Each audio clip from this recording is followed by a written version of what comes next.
everyone, it's Beth from Sweet Tarts Hair. Today we've got a gorgeous messy bun, like updo style, with 2 bobbles hair ties and some grips. Let's get going. So you are going to leave out any bits that you want down at the front. I'm going for quite big bits today.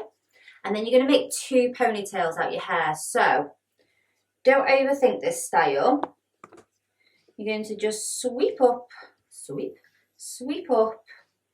this top section and pop a bobble in this.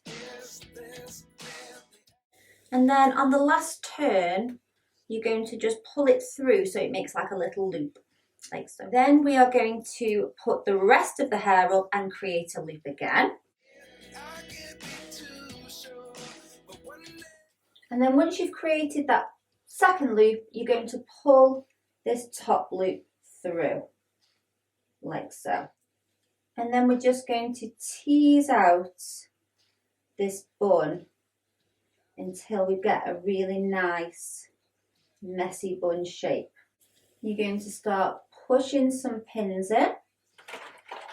Don't worry about seeing that at the minute.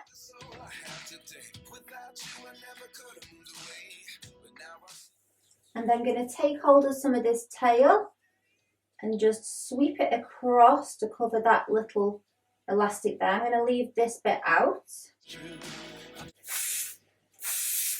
And then just spray where you need to, pull out where you need to. And then you could just like kind of pull any bits out that you want, mess up this front bit a little bit, pull that out. But that is our 2-step or 3-step messy bun. Let me know in the comments what you think.